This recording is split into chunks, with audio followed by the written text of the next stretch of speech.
ایک خوفناک کہانی وہ گزرے دنوں کی ہے جب ایک خوفناک واقعہ ایک شہر میں پیش آیا۔ اس شہر کا نام کارپینٹرس تھا، جو کہ 20ویں صدی کی ابتدائی دہائی میں بنایا گیا تھا۔ یہ شہر قدیم اور خوفناک کہانیوں کا سلسلہ رکھتا تھا، لیکن جوابی دنوں میں کچھ بڑا اور ناگوار واقعہ شروع ہونے لگے۔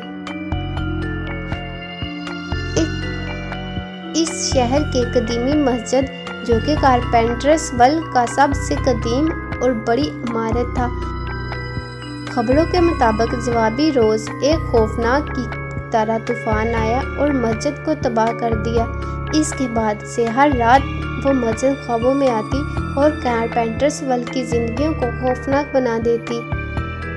ایک ماہ گزرنے کے بعد ایک جوان شخص شہر میں آیا اور مسجد کو ترتیب سے تعمیر کرنے کا عزم کیا۔ وہ نیک دلی سے کام کرنے لگے اور رات کو بھی مسجد میں رہتے تھے تاکہ کام تیزی سے ہو سکے۔ پہلی رات کو جب وہ مسجد میں سو رہے تھے تو اچانک انہیں ایک انسان کی پکار سنائی دی۔ وہ کام کے بہانے ایک کمرے میں گئے تو دیکھا کہ وہاں کوئی نہیں تھا۔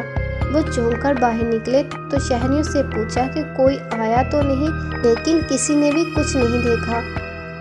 یہ کچھ روز تک یوں ہی چلتا رہا، جب تک ایک جوان شخص نے مسجد کے دیگر رہائشیوں سے بھی پکار کی تصدیق نہیں کی وہ خود ہی ہے تباہی کا شکار ہو گئے، اور وہ مسجد کی رات کو خوفناک آوازیں سننے لگے۔ ایک روز وہ جوان شخص مسجد کے ایک دیر پر چلے گئے تاکہ وہ کچھ آوازوں کا مطالعہ کر سکے۔ وہ ان کی آوازوں کو بلند کرنے کی کوشش کر رہے تھے کہ اچانک ایک انجیل کی طرح کی کتاب ملی، جس پر مسجد کی معمولی کہانی لکھا ہوا تھا۔ جوان شخص نے اس کتاب کو کھولا اور دیکھا کہ وہاں مسجد کے خوفناک راز کی تصدیق تھی۔ اس کتاب کے مطابق مسجد کی بنیاد یکسر کی جا چکی تھی، جو کہ ایک کرن کے کمرے میں چھپی ہوئی تھی، اور وہ کرن اب بھی زندہ تھا۔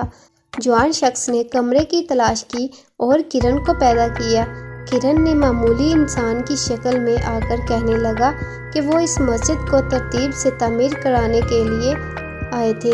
اب مسجد کا خوف ختم ہوا اور شہر کی خوشیاں واپس آ گئی۔ یہ کہانی ہمیشہ کارپینٹرس ول کے لوگوں کی زبانوں پر رہی، اور انہوں نے کرن کی مدد سے اپنے شہر کو خوف سے نجات دلائی۔ اس کے بعد سے کارپینٹرس ول کا نام خوفناک مسجد کے بجائے ایک جگہ تعمیر اور محبت کا نام رہا۔ اور اسی کے ساتھ ہماری یہ کہانی یہیں پر ختم ہوتی ہے۔ Thank you for watching.